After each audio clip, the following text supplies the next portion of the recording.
can just go. Okay. So hello, everybody. Thank you for tuning in to our show today. Welcome to the Rosemary Theater, and we are here representing Artist Academy. And welcome to One-on-One with Artist Rosa and Rob Bosquez. Hey guys, my name is Rob, and Rob Bosquez. I'm the acting teacher as well as the creative writing instructor here at the Rosemary Theater for Artist Academy. And I'm lucky enough to be interviewing Miss Sidney Allen. Hey everybody, my name is Sidney Allen, like Rob just said, and I taught digital art here at Artist this summer, virtually. Yeah, we had a pretty wild summer here at Artist. We had a live action summer camp that segued into a 4-week digital summer camp, and Sidney was one of our digital arts teachers, and now you had the class that like all the kids were talking about. I'd be in my class trying to teach writing or we're talking about books, and the kids would be like, "Can I tell you what we're doing in Miss Allen's class?" And they just tell me about these digital creatures they were making. They told me about some kind of emoji artwork that they did. And so I thought we'd start up the interview. Maybe if you could maybe share with us some of the projects you guys worked on this summer, because it sounded amazing when they talk about it in my class. So what would you guys do? That's so cool, Rob, to hear that. All right, so one of the first things that we did was an emoji portrait, and it was in a pointillism style. So essentially matching the values and colors on the face to those emojis from the Apple Emojis library, and just filling the whole face until you have recreated your own likeness using emojis. So that was our first project. So they take a picture of themselves and then they sort of recreate that picture on like the top of the picture using like just different the whole emoji. They had the whole emoji library to choose from. So really any emoji that's had the matching value. So for example, anywhere where there would be shadows, such as like under the chin or sides of the face, they would pick more darker colored emojis, and then in the areas where there's highlights, they would pick lighter emojis. It's amazing. I was going to ask if color, if you use colors and shading and things like that. Yeah, I remember them mentioning sort of making an emoji of themselves. What else you guys do? So our second project was using an online pixel animation program called Piskel, spelled Piskel. And with that, I taught the students how to create animated sprites and pixel artworks. And each of the students kind of took it their own direction, but the baseline project was to create an animated version of themselves or to create a character of some sort. Very cool, very cool. And yeah, today, but like we said, it was when you jumped in, we were all virtual. What are some of the challenges that you face? Are you experienced in doing virtual classes? Is this a relatively new thing for you since the pandemic? Or how did you approach it? And were there any challenges or interesting moments that you may have dealt with during your time here? Yes, well, I teach at Fort Worth ISD as a middle school teacher. And so during the pandemic, after spring break, I did teach online, although the format was very different from what we did here at Artist.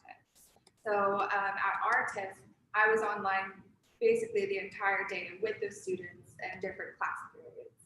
And that gave me a lot more face time with them, but it was a different format from what I was used to.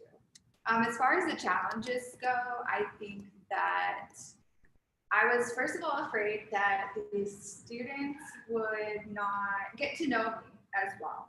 For example, because I knew that you and some of the other teachers had gotten to meet the kids in person either earlier in the summer before the social distancing or in previous years even. And so I thought, oh no, since I'm online, will they be able to get to know me in the same capacity? But luckily the kids and I still were able to communicate and make friends and have that teacher-student bond despite. Yeah, I know it was an interesting time. Doing theater also online without that energy was one of our big challenges here in the theater, doing the theater thing.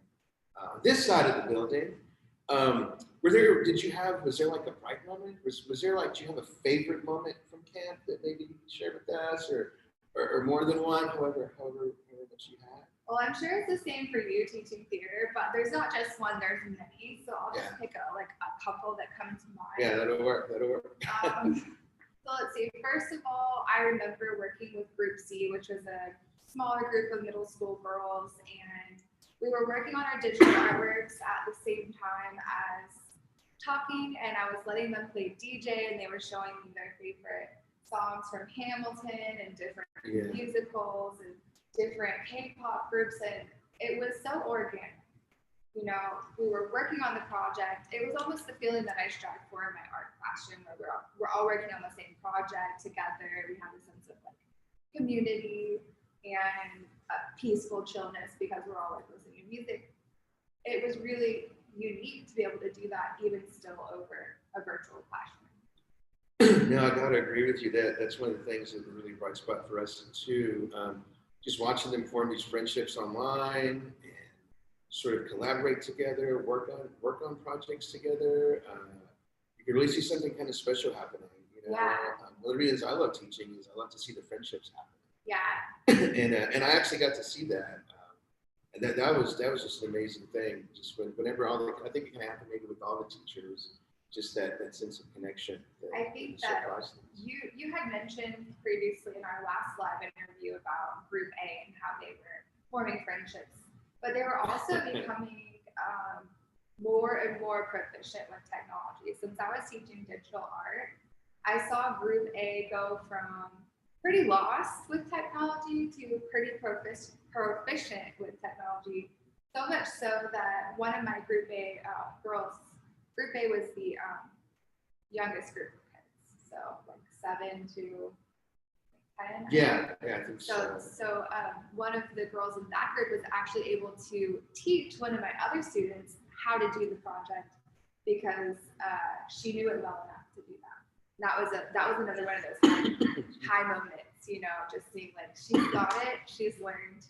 In the beginning, the way I would think about the younger group and their experience with technology, it would be similar to like when you move to a new place and you don't have any sense of like the location or like where you are, and someone's like, oh yeah, just take a ride at like I-21 or whatever, and you're like, I don't know where that is, like I don't even know what that is, you know, I know it's a highway.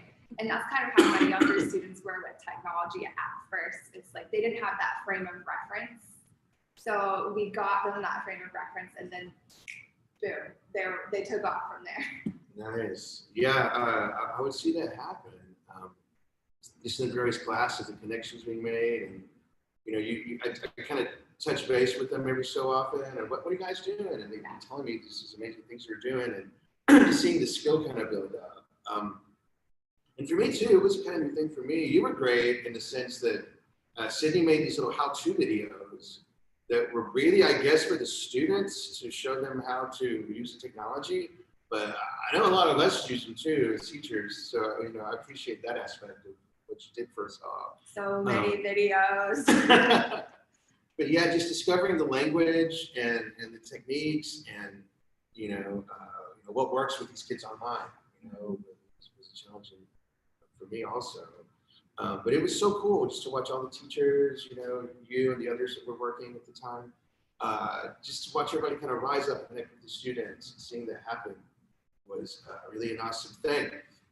So what got you into teaching? Was there a moment or a person that just made you kind of decide to be a teacher, or in particularly an art teacher? Well, it's kind of been a journey for me. I started as a graphic designer straight out of college, and I did that for a couple years, and my journey led me to a career change, and I wasn't sure exactly what I wanted to do, but my mom had been a teacher, and I was looking for a way to combine my skills. I have skills in art, I have many years of experience in art, and it's one of my passions, and I have a degree in design, plus also I grew up with like a babysitting empire. It was my after school job, and I was thinking, you know, I've got these skills, why not combine them together, you know? now. I'm good with kids. I'm good with art. Teacher. I don't know if I mentioned as well, my mom is a teacher. Oh, great. And I always grew up saying, I'm never going to be a teacher. It's too much to deal with, too much bureaucracy. But here I am, and I love it. Yeah, what an honorable profession to fall into.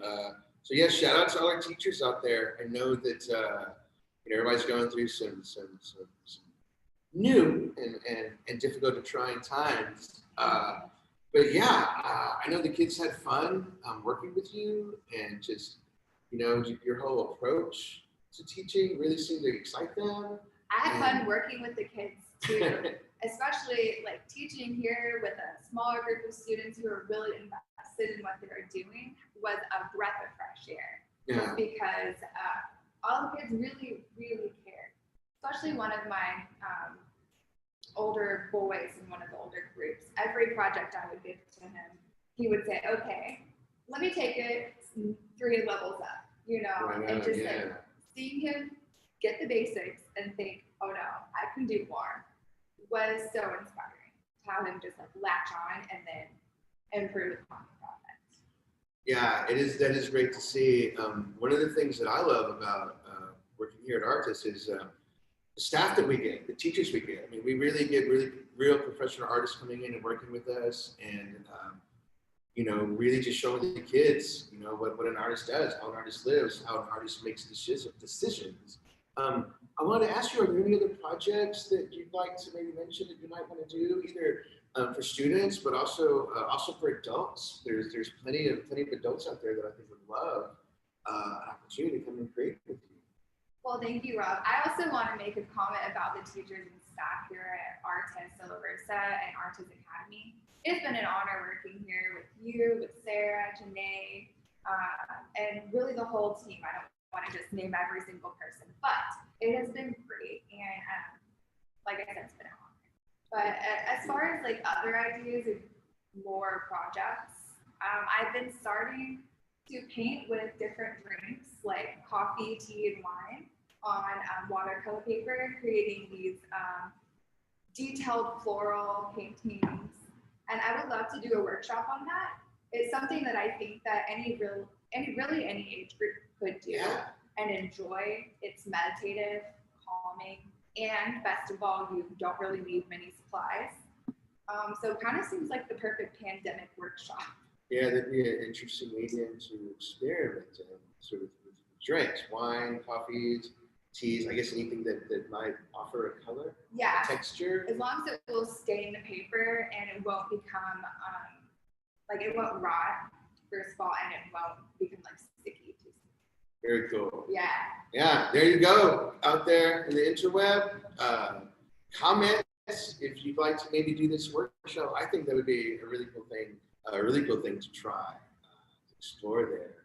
Now, what is your dream project? As artists, whether you're a filmmaker or a painter, it's always like, you always got to sort of weigh, what can I invest in this, buy materials, based on if I'm lucky enough to have a commission work or something. But say you had an unlimited budget, this could be your contribution to the city or the world or whatever. What would be your dream total budgetless future project? You had an endless budget, endless help. What would you do? Well, that is a big question, and I honestly am not sure. First thing that came to mind when I was thinking of this question was, I've always been interested in the intersection of like graphic design and fashion design, and I was thinking maybe doing with the students like a textile design relating to either personal story or their culture, and then turning those textiles that we print out into fashion, having like a fashion show. Something like that would be really cool to me, and that would take a lot of budget. So with no budget, that would be one of the projects. It's just always cool to sort of picture those like fantasy projects or those, and see what happens. But yeah, please feel free, Sidney, if you'd like to share information about any, websites, Instagram posts, if you have any projects going on, please feel free to share with our audience just a way to communicate or just a way to check out more of your work. All right, great. Thanks, Please, Rob. please. All right, so I work as a freelance graphic designer. So if you need any graphic design services, please check out Ray, R-E-Y, Allen, or A at, I just messed up my own name. Hey, I would too. Can we redo? Rewind. Okay, my website address is srayAdesign.com, and I said it right this time. If you are interested in looking at my Instagram for painting with drinks, that's going to be Drinking Paints on Instagram. So at Drinking Paints. Yeah, that'd be fun. Like painting with drinks. Exactly. Yeah, that'd be pretty cool. And we'll make sure to type those out for y'all when we put this out, so that everybody can go to Sidney's places. Well, it was an honor teaching with you this summer. I look forward to another opportunity. So don't be a stranger. And I want to thank everybody for tuning in to check out our show, where we interview various people in the arts. Today we started off with one of our wonderful teachers, Sidney Allen. Thank you for spending your time with us. And tune back in, guys. Also, our live in-person classes start Monday. We're doing dance, we're doing filmmaking, we're doing theater, we're doing visual arts. So give us a call, 817-624-8333, and reserve your spot. And also, tomorrow we will have a virtual open house at 10:30. So tune in if you can. We appreciate you tuning in, guys. Have a good weekend. Thank you very much. From Sidney and Melissa.